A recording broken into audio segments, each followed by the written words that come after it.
Good evening to all of you. आप सभी लोग कैसे हैं? आई होप आप सभी लोग बहुत अच्छे होंगे। तो चलिए हम आज का नेक्स्ट लेक्चर डिस्कस करते हैं जो हमारा सॉइल का चल रहा है एमपीजीएस का। तो इससे पहले हमने जो ब्लैक सॉइल है एंड सॉइल से रिलेटेड कुछ टर्मिनोलॉजी को हमने इससे पहले वाली वीडियो में देखा।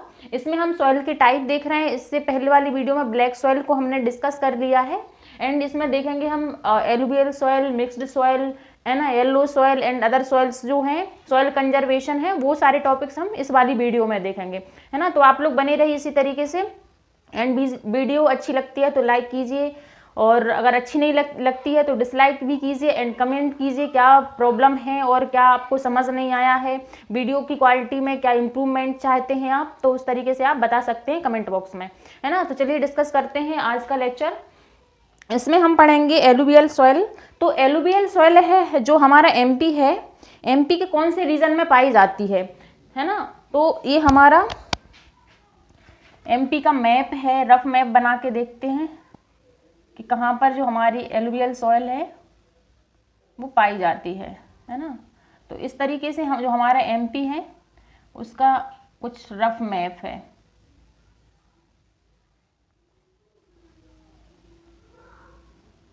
ना, इस तरीके से। तो हम देखेंगे कि जो हमारा एमपी के नॉर्थ वेस्ट पार्ट में, एमपी के नॉर्थ वेस्ट पार्ट में जो है इस तरीके से है, ये कुछ इस तरीके का मैप रहता है।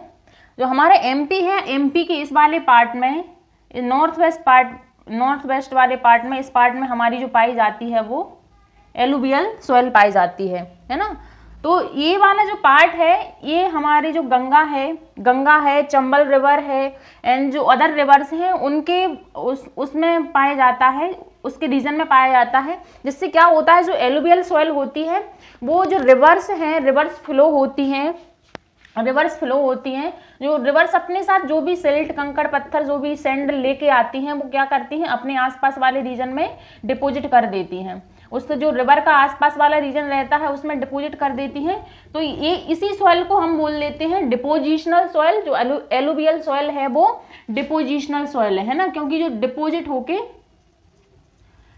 होके जो सॉइल बनती है, इसलिए इस सॉइल को डिपोजिशनल सॉइल भी बोलते हैं, है ना। इसलिए एलुवियल सॉइल को डिपोजिशनल सॉइल भी बोलते हैं। एंड जो इसमें जो सबसे ज्यादा जो पाया जाता है एलुवियल सॉइल में वो पाया जाता है पोटास, है ना। और सबसे कम, और जो कि बहुत ही ज्यादा कम पाया जाता है वो है फॉस्फोरस, नाइट्रोजन एंड फर्टिलाइजर्स।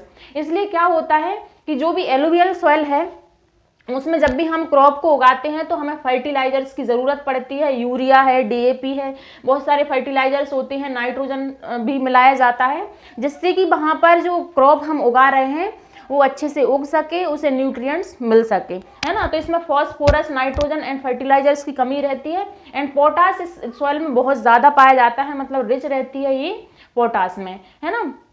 तो ये हमारे फर्टिलाइजर्स एंड जो पाया जाता है ये बुंदेलखंड वाले रीजन एंड चंबल रीजन है ना। तो ये वाला जो रीजन है ये वाला पार्ट तो हमारा बुंदेलखंड वाला है ना, बुंदेलखंड रीजन, है ना। तो इसी पार्ट को हम बुंदेलखंड रीजन बोलते हैं। एंड यहाँ से जो चंबल है, चंबल रिवर जो निकलती है ना, चंबल इधर से, ये भिंड मुरैना जो ग्वालियर है इस वाले रीजन से चंबल रिवर निकलती है। तो इस वाले पार्ट में हमारी जो है एलुवियल सॉइल सबसे ज्यादा देखने को मिलती है। और इसमें जो डिस्ट्रिक्ट आ जाते हैं जहां पर एलुवियल सॉइल पाई जाती है वो मुरैना, भिंड, ग्वालियर एंड शिवपुरी, है ना। तो ये वाला पार्ट है, ये वाला पार्ट भिंड, मुरैना, ग्वालियर, शिवपुरी यहाँ पर पाए जाते हैं। तो यहाँ पर सबसे ज्यादा हमें एलुवियल सॉइल ही देखने को मिलती है ना। और इसकी जो वाटर रिटेंशन कैपेसिटी क्या होती है, जब भी हम सॉइल में पानी डालें तो वो अपने आप में पानी को कितनी देर तक होल्ड करके रख सकती है ना। जैसे कि अपने सॉइल लें एक, जैसे कोई भी ऐसा मतलब बर्तन है, कोई भी यूटेंसिल है, अगर उसमें हम मिट्टी लें और उसमें पानी डालें तो कितनी देर तक वो मिट्टी अपने आप में पानी को होल्ड करके रख सकती है, उसे हम बोल लेते हैं वाटर रिटेंशन कैपेसिटी। तो एलुवियल सॉइल जो रहती है उसकी जो वाटर रिटेंशन कैपेसिटी है वो बहुत ही ज़्यादा कम रहती है। जैसे ही हम इसमें पानी डालते हैं, जैसे ही हम एलुवियल सॉइल में पानी डालते हैं, वाटर डालते हैं, तो ये नीचे निकल जाता है। क्यों? क्योंकि इससे जो पार्टिकल्स रहते हैं, जो सैंड रहती है, उसके पार्टिकल्स थोड़े बड़े बड़े रहते हैं, जिसकी वजह से क्या है कि पानी को होल्ड करके नहीं रख पाती एलुवियल सॉइल है, पानी निकल जाता है ना। तो इसकी वाटर रिटेंशन कैपेसिटी बहुत ही ज़्यादा कम है। और एमपी की जो 3% एरिया में पाई जाती है, टोटल जो एरिया है हमारा एमपी का, टोटल एरिया के 3% एरिया में हमारी एलुवियल सॉइल पाई जाती है ना। तो बहुत ही मतलब कम बोल सकते हैं कि बहुत कम एरिया में हमारी जो एलुवियल सॉइल है वो हमारे एमपी में पाई जाती है, इस वाले रीजन में। और इसमें जो रेशियो रहता है, सैंड रहती है, जो ये मिक्सर रहता है, एलुवियल सॉइल है वो मिक्सर रहती है सैंड की, सिल्ट एंड क्ले, तो तीनों का मिक्सर रहती है एलुवियल सॉइल। तो सबसे ज्यादा जो पाई जाती है वो है सैंड, देन फिर क्ले एंड सिल्ट, है ना। तो इनका रेशियो जो रहता है 50:20:30 है ना। तो ये ध्यान रखिए कि जो एलुवियल सॉइल है उसमें सबसे ज्यादा जो पाई जाती है वो सैंड है, देन क्ले है और देन फिर सिल्ट है, एंड इनका रेशियो है ये, राइट। तो आप लोग इस चीज को ध्यान रखिएगा। और ये एलुवियल सॉइल है, इसमें जो क्रॉप उग सकती हैं, क्रॉप ग्रो कर सकती हैं, वो है हमारा व्हीट, है ना, व्हीट, गेहूं एंड शुगर केन, गन्ना एंड मस्टर्ड, है ना। क्योंकि ये वाली जो सॉइल है इसमें थोड़ा पानी कम लगता है, अगर देखें तो पानी कम लगता है। ये मस्टर्ड है, शुगर केन है एंड व्हीट है। तो इस वाले रीजन में पानी भी बहुत कम बरसता है, मतलब जो रेनफॉल है बहुत ही ज़्यादा कम होती है। हमने इससे पहले वाली वीडियोज़ में देखा रेनफॉल वाले में, तो इस वाले रीजन में रेनफॉल ज़्यादा नहीं होती है ना। तो इसमें wheat, sugarcane and mustard जो मेन क्रॉप है वो इस एलुवियल सॉइल में उग जाती हैं, है ना। तो ये जो हमारी है एलुवियल सॉइल, जिसको हमने देखा हमारे कौन से एमपी के कौन से रीजन में पाई जाती है, कौन कौन से डिस्ट्रिक्ट में है ना। एंड इसके बाद हम देखते हैं हमारी जो है वो है मिक्स्ड सॉइल। सॉइल है वो है हमारी मिक्स्ड सॉइल, जो कि black soil, red soil and yellow soil को मिला के बनती है, उसे हम बोल देते हैं मिक्स्ड सॉइल, जिसमें तीनों सॉइल मिल जाती हैं, black soil, red soil and yellow soil, है ना। तो उस वाली सॉइल को हम मिक्स्ड सॉइल बोल देते हैं। एंड ये जो पाई जाती है, ये जो हमारे एमपी के, हमारे एमपी है, एमपी के जो विंध्या वाला रीजन है ना, जो विंध्या वाला रीजन है ना हमारे एमपी का, उस वाले पार्ट में ये सॉइल पाई जाती है। इस तरीके से जो हमारे एमपी का मैप है, जो हमारे एमपी के विंध्या वाले रीजन में पाई जाती है। ये कुछ मैप थोड़ा वैसा बन गया है क्योंकि यहाँ पे थोड़ी जगह की कमी है ना। तो ये हमारा जो विंध्या वाला रीजन है, ये वाला रीजन है, ये वाला, ये विंध्या हिल्स पाई जाती है ना, विंध्या रेंज, ये है विंध्या रीजन, है ना। तो इस वाले रीजन में है वो हमारी मिक्स सॉइल पाई जाती है। और जो ये सॉइल है, ये फॉस्फेट इसमें बहुत कम रहता है, नाइट्रोजन भी कम रहता है, एंड ऑर्गेनिक जो सब्सटेंस रहते हैं, ऑर्गेनिक सब्सटेंस जैसे कि ह्यूमस, है ना, जो हमारी प्लांट है, प्लांट्स की लीव्स जब गिर जाती हैं एंड प्लांट्स की जो ब्रांचेस हैं वो सड़ जाती हैं, और जो ह्यूमन्स रिमेन्स जो रहते हैं या फिर जो कोई एनिमल मर जाता है तो उसके जो रिमेन्स बचता है उसे हम बोल देते हैं ऑर्गेनिक सब्सटेंस। तो वो भी इस जो हमारी मिक्स्ड सॉइल है बहुत ही कम पाया जाता है। और ये फर्टाइल बहुत ही कम रहती है, मतलब इसमें अगर हम क्रॉप ग्रो कराएं, क्रॉप को उगाएं, तो वो आसानी से नहीं उगती है, क्योंकि इसमें जो न्यूट्रिएंट्स हैं बहुत ही ज़्यादा कम देखने को मिलते हैं। क्योंकि जो ऑर्गेनिक सब्सटेंस है वो बहुत ही ज़्यादा जरूरी रहता है किसी भी प्लांट को उगने के लिए, नाइट्रोजन भी, है ना। और इसमें जो क्रॉप ग्रो होती है वो मेज एंड ज्वार, मेज एंड ज्वार है जो इस वाले रीजन में, जो मिक्स सॉइल वाले रीजन में बहुत ज़्यादा उगती है, क्योंकि इनको कम उपजाऊ ज़मीन भी चले, कम फर्टिलाइज जो सॉइल है वो भी चले, उसमें भी ये उग जाती है ना। तो मेन जो क्रॉप है मिक्स सॉइल की वो है मेज एंड ज्वार, है ना। तो आप लोग ये ध्यान रखिए, जो मिक्स्ड सॉइल है वो कौन कौन सी सॉइल से मिलकर बनी है, वो है हमारी black soil, red soil and yellow soil, है ना। तो इसमें ये 3 सॉइल रहती हैं। देन है हमारी लेटराइट सॉइल। तो लेटराइट सॉइल है वो एक लैटिन वर्ड से ये शब्द लिया गया है, लैटिन वर्ड जिसका जो कि लेटर है, लेटर का मतलब है ब्रिक, ब्रिक रहती है कि जो ईंट बनती है ना, जिस मिट्टी से ईंट बनती है, तो उसके नाम पर इस सॉइल का नाम लेटराइट रखा गया है ना। तो जो लेटर है, लेटर का मतलब होता है ब्रिक, ब्रिक मतलब ईंट, है ना। तो आप ये ध्यान रखिए कि जो लेटर है, लेटराइट सॉइल है, वो जो ब्रिक बनाने के काम आती है, इसलिए इसका नाम भी उस तरीके से रखा गया है। और इसमें जो सबसे ज्यादा रहता है वो आयरन ऑक्साइड रहती है। आयरन ऑक्साइड एंड एल्यूमिनियम इसमें पाया जाता है। एंड जो डिस्ट्रिक्ट है जिसमें ये लेटराइट सॉइल हमें देखने को मिलती है वो है शिवपुरी, ग्वालियर, भिंड एंड मुरैना। तो ये हमारा ये वाला रीजन है, ये वाला रीजन है। इस वाले रीजन में हमें देखने को मिलती है हमारी लेटराइट सॉइल, है ना। और ये इसमें जो कमी रहती है वो nitrogen, phosphorus and organic substances की, है ना। तो जो हमारी लेटराइट सॉइल है उसमें नाइट्रोजन कम रहता है, फॉस्फोरस कम रहता है एंड ऑर्गेनिक सब्सटेंसेस कम रहते हैं, जबकि आयरन ऑक्साइड एंड एल्यूमिनियम इसमें भरपूर मात्रा में पाए जाते हैं। मतलब बहुत ही ज्यादा रिच रहता है ये आयरन ऑक्साइड एंड एल्यूमिनियम में। और क्रॉप्स इसमें उगाई जाती है वो व्हीट, शुगरकेन एंड कॉटन, है ना। जो लेटराइट सॉइल है उसमें गेहूं आसानी से उगाया जा सकता है, जो गन्ना है, शुगरकेन, वो आसानी से उगाया जाता है, एंड जो कॉटन है हमारा, है ना। तो ये तीन जो मेन क्रॉप हैं जो लेटराइट सॉइल में ग्रो अच्छे से कर पाते हैं, है ना। तो ये हमारा laterite soil and mixed soil. तो ये कौन कौन से रीजन में पाई जाती है ना। तो जो मिक्स्ड सॉइल है ये हमारे विंध्य रीजन में पाई जाती है। एंड जो लेटराइट सॉइल है वो हमारे ये वाला जो भिंड, मुरैना, शिवपुरी, ग्वालियर वाला ये वाला रीजन है, नॉर्थ वेस्ट वाला पार्ट है, इसमें देखने को मिलती है ना। एंड इससे आगे है हमारी नेक्स्ट क्रॉप, नेक्स्ट सॉइल है red soil, red yellow soil, है ना, जो कि एक क्रिस्टलाइन इग्नियस जो रॉक्स रहती हैं एंड लो रेनफॉल वाला एरिया रहता है, वहाँ पर ये जो रेड एंड येलो सॉइल पाई जाती है।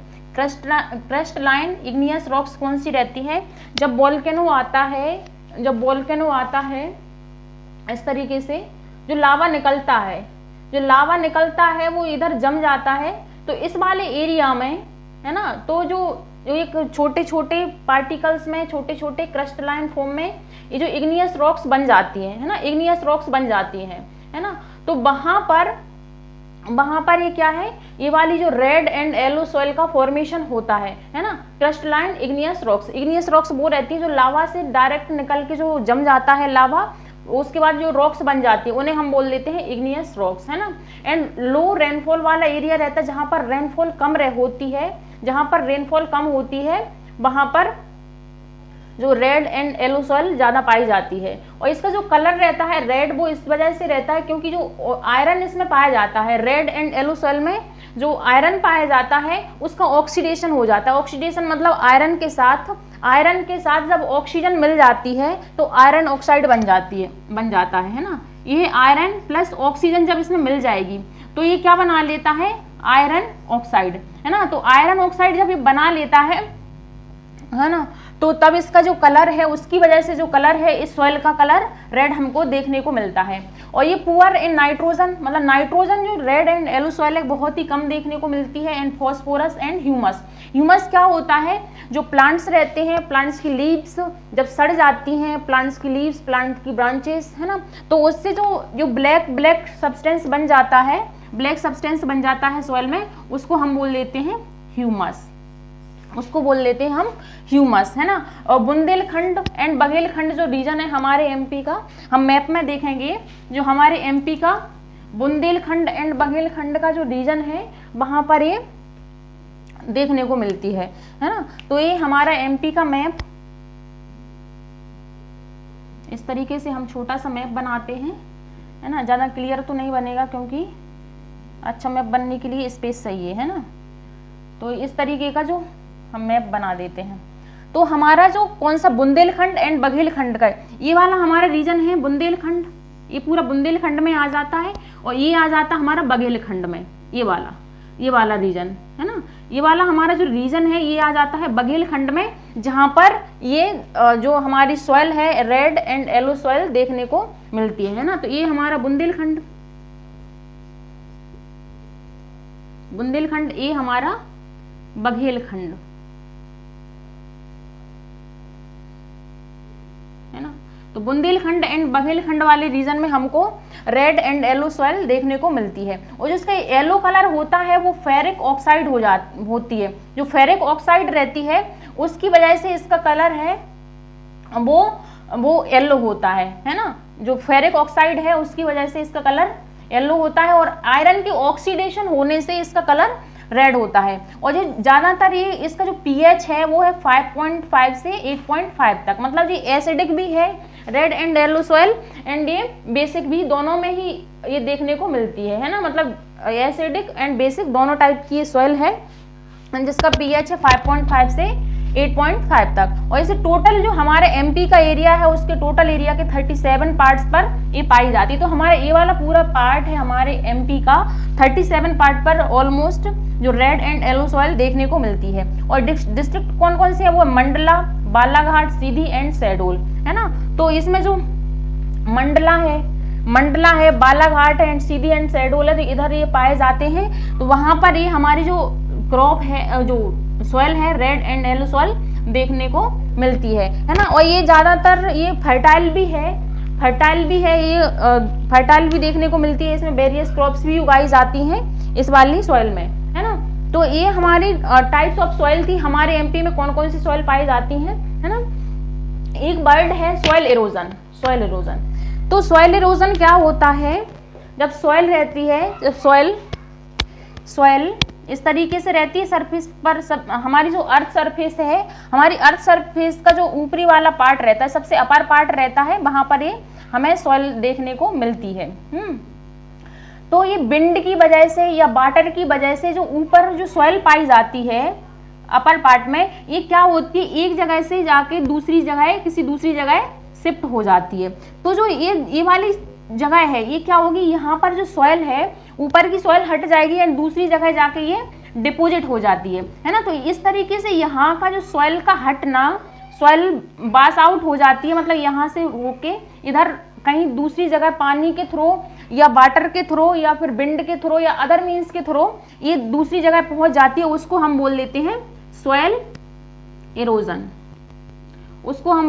Soil erosion. तो हमारे एमपी में सॉइल इरोजन का फंडा बहुत ही ज़्यादा देखने को मिलता है। जो हमारा चंबल वैली है, हमारे चंबल रीजन है, वहाँ पर गुली इरोजन देखने को मिलता है। गुली इरोजन मतलब कि यहाँ पर जो रिवर है, इस वाले एरिया में ये बहुत ही गहरी खाई बना लेती है, मतलब ये इरोजन यहाँ पर बहुत ही ज़्यादा गहरा देखने को मिलता है, बहुत ही ज़्यादा इरोजन देखने को मिलता है। मतलब इतना इरोजन होता है कि इस तरीके से खाई सी बन जाती है, मतलब गहरी वैली सी बन जाती है, जिसको हम बोल देते हैं गुली इरोजन, है ना। तो यहाँ पर इस तरीके गुली इरोजन का फंडा देखने को मिलता है। तो ये होता है हमारा सॉइल इरोजन, है ना। और इसका रीजन सॉइल इरोजन का ये भी है कि डिफॉरेस्टेशन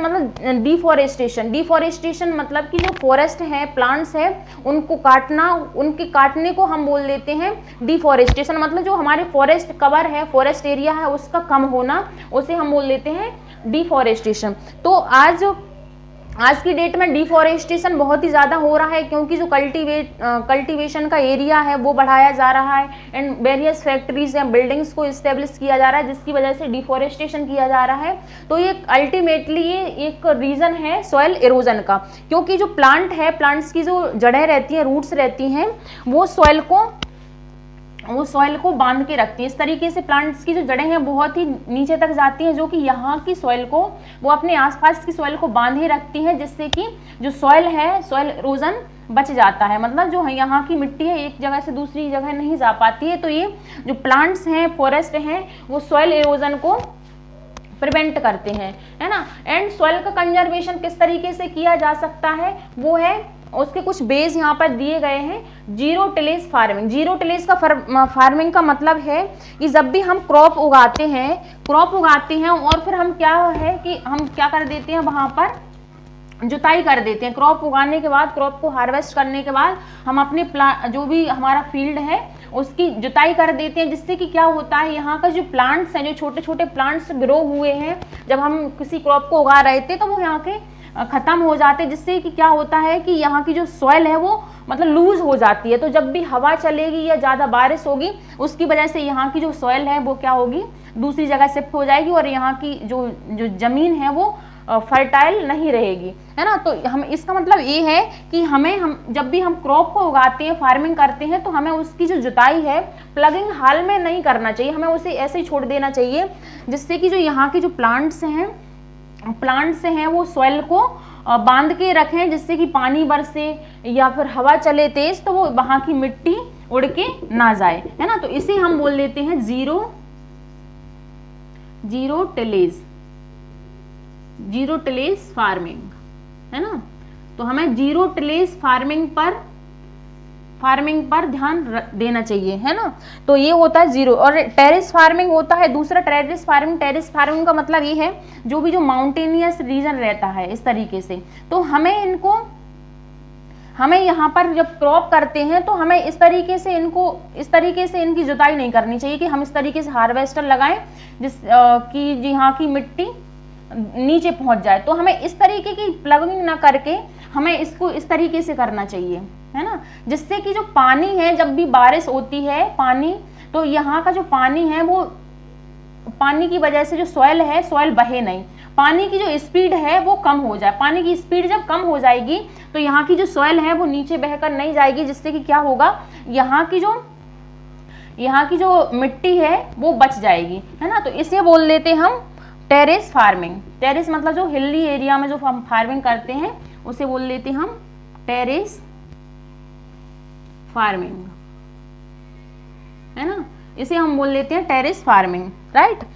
एंड एक होता है काउंटर फार्मिंग, है ना। काउंटर फार्मिंग भी की जाती है, जिससे कि जो प्लांट्स हैं, प्लांट्स को इस तरीके से उगाया जाता है कि वहाँ की जो मिट्टी है वो बहे नहीं, है ना, इसलिए उनको बहे नहीं इस तरीके से वहाँ पर। इसी तरीके से जो हमारा जो है ना टेरेस फार्मिंग है उसी तरीके की फार्मिंग है, तो इसमें उसी तरीके की हमारी काउंटर फार्मिंग है। ये भी हमारे हिली एरिया है, वहाँ पर इस तरीके से प्लांट है या जो क्रॉप है, क्रॉप को उगाया जाता है, जिससे कि यहाँ पर जो पानी है, पानी की स्पीड कम हो जाए और जो हमारा सॉइल है, सॉइल के इरोजन से हम बच सकें, है ना। और इसके लिए हमें क्या करना चाहिए, सॉइल इरोजन को रोकने के लिए हमें बहुत सारे गार्डन्स को इस्टेब्लिश करना चाहिए। जहाँ पर भी पॉसिबल है हम गार्डन्स लगाएं, ज़्यादा से ज़्यादा प्लांट्स को ग्रो करें, है ना। जहाँ पर भी जो रोड है, रोड के साइड में हमें प्लांट्स लगाना चाहिए। और जहाँ पर भी हमारी क्रॉप उग रही है, तो वहाँ पर हमें ज़्यादा से ज़्यादा जो बड़े बड़े प्लांट्स हैं, क्रॉप प्लांट के अलावा, वो प्लांट्स भी हमें लगाना चाहिए, है ना। तो इस तरीके से हम सॉइल इरोजन को रोक सकते हैं, क्योंकि अगर सॉइल का इरोजन नहीं होगा तो हमारी जो सॉइल है वो फर्टाइल भी रहेगी, है ना। तो ये हमारा पूरा लेक्चर हुआ सॉइल पर। इससे पहले वाली वीडियो भी सॉइल पर ही थी, एंड इस वाली वीडियो में हमने कुछ सॉइल के टाइप देखे, एंड सॉइल इरोजन कुछ ये टर्मोलॉजी है, सॉइल कंजर्वेशन वाला हमने टॉपिक देखा, है ना। तो इससे आगे आने वाले लेक्चर में हम जो हमारे MPGS है उसका नेक्स्ट टॉपिक देखेंगे। तो आज के लिए इतना ही, आज की वीडियो के लिए इतना ही। Thank you to all of you.